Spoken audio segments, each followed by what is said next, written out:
Greeting, loved ones. Hi. So, we're doing an official newsletter today.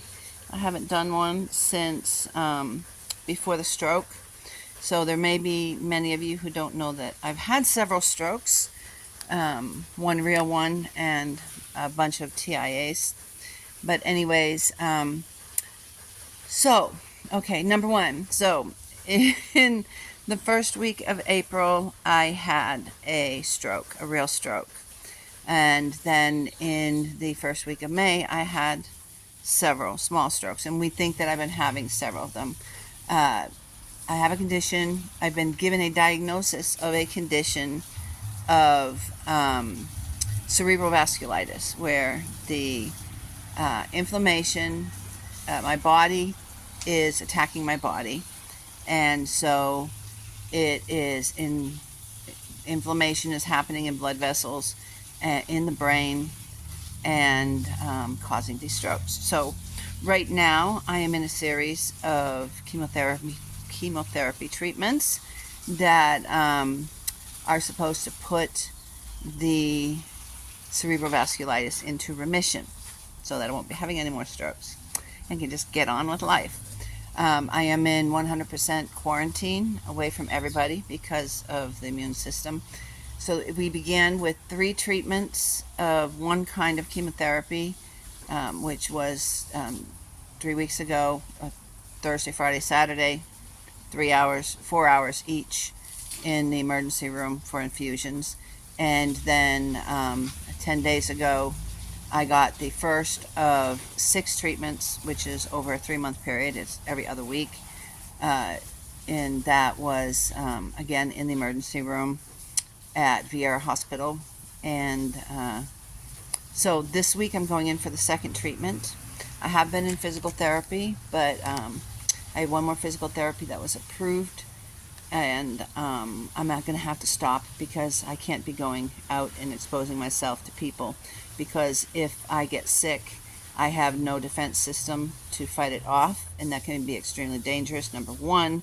But number two, I will have to stop the treatment until they can get me healed from being sick, and I don't know if I'm going to have to start all over.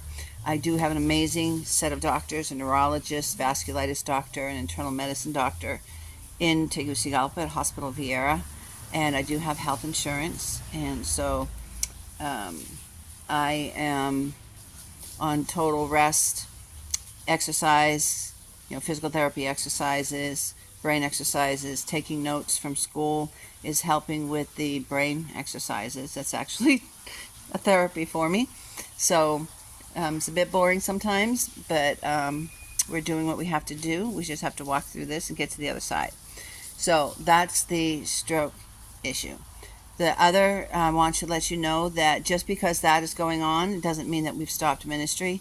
We are still fully engrossed in all of our ministry activities, working with the different councils on protection for children, the security councils that we're working on, doing stuff with pastors and the pastors associations, working in the communities, going into the schools, Escuela de Padres. Angel and Catherine are handling all of that stuff on their own, and it's just been amazing how we've raised them up as leaders, and they're just taking care of business and they're doing it. So it doesn't matter that I'm sitting over here recovering and healing from this, and they're just going out and doing all of the things. So ministry is still going on. Nothing has changed in that area.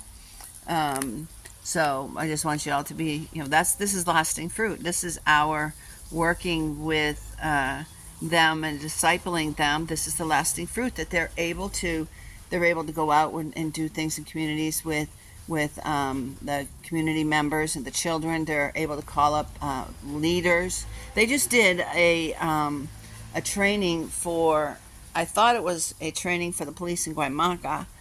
But when they got there, it was actually the Poder Judicial, so it was 2 judges and all of the police involved with the court police for that area. And they did such a good, and I couldn't go because I was on quarantine, And I'd been training them up. I'd done a couple trainings for leaders. We were in the point of, then they were going to do some with my presence, but I couldn't be there. Puppy recorded it. He was there, and I haven't had the chance to look at it actually. But the judge, one of the judges at the end said it was such an amazing program that they want to schedule more training. So when the judge tells you, when the judge is asking for more training, that means they did a good job. That's they were teaching laws and procedures and protection and intervention and biblical justice. And actually, the aspect of the biblical justice is what most fascinated the judges, because they'd never heard anything presented in that manner before, and so they were really excited. So ministry's going on just as normal as can be. Nothing is stopped. All of that's going on. That's our lasting fruit. That is the fruit of what Lee and I have been sowing all of this time.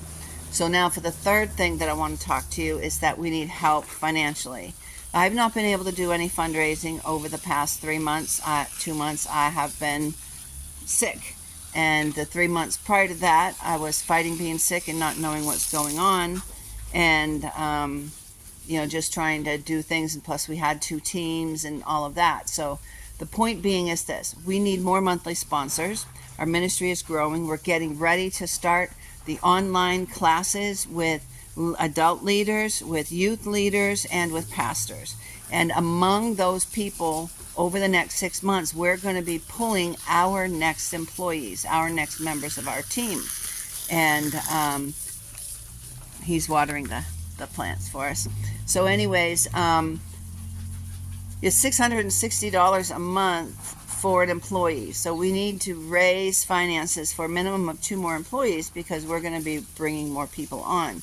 The ministry is expanding. The ministry is growing. So we need more monthly sponsors. We also need help for the bathroom construction. We have finished the Solera. We're now at the point. So I'm going to turn this around. I need to do this really quick. So there is the bathroom. Here's the back of my house. There's the bathroom. It will have a flushing toilet. It will have a hot water shower, and it will have a sink inside of it. I've been dealing with flushing water by a bucket for 20 years. Well, actually for 17 years, and with an outhouse that was 3 years prior to that. I have to heat water up on the stove for a shower. We've been here 20 years. We're celebrating 20 years of being here. I forgot to say that. At the end of this month, we'll be celebrating 20 years of living in Honduras.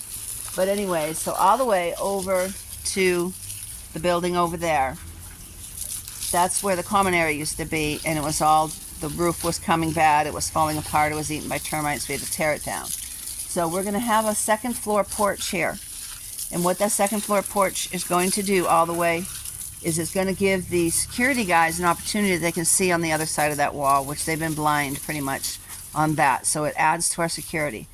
Then it will have a roof over it, and it will be capturing all the rainwater from that roof, will be going into tanks that will come down into the bathroom. So we right now are painting the metal beams and the tin that's going to be used to pour the losa. It's called a losa, and what it is it's a first floor roof and it's a second floor. So there isn't going to be anything up there other than, a patio and the water tanks. And so there isn't anything extravagant happening. It's just making a large roof, a walkway where we have a large roof to collect the water. And also we're going to hang the laundry there so it doesn't get bleached by the sun or fall in the dirt or whatever. So I need to end this video because it's coming to the I'm starting to get tired. So anyways, so number 1, I had a stroke. I'm overcoming it. We're going through treatment. Number 2, ministry is going on. Michelle is handling the administration. Angel and Catherine are doing all of the events and the meetings. Angel and Luis and Nunez are doing the construction together. So it's like everything's going on every single day. There's still stuff going on, even though I'm sitting on the sidelines. We're getting ready to celebrate our 20th anniversary of being in Honduras, and we need help for funds. So if you can help us by telling people about the ministry and helping us get more sponsors, if you would like to become a monthly sponsor, if you would like to do a one-time donation. So the donations for the construction, if you can put that when you go online, or if you're writing a check, write it in the memo for the general fund. Let that go into the general fund, the construction money. The money for the budget, that can go into the Justice Project. So all the information will be below this video in this newsletter. We love you, and like I said, it all goes on. I may be sitting on my side. I may have had some strokes, but we're moving forward. Ministry has not stopped. And if you want to follow us on Facebook, I'm keeping updates on what's going on with us and everything. You can do that too. And apologize for having it be over 2 months since we had a newsletter. It's because right after the last one is when when the major stroke hit me. But I am recovering. God is, helping me recover. And we love you guys. And please, please, please help us financially, because I'm not really at any point where I can do a lot of fundraising. So God bless you. And I will do another newsletter in a couple of weeks to keep you updated. God bless you. Bye.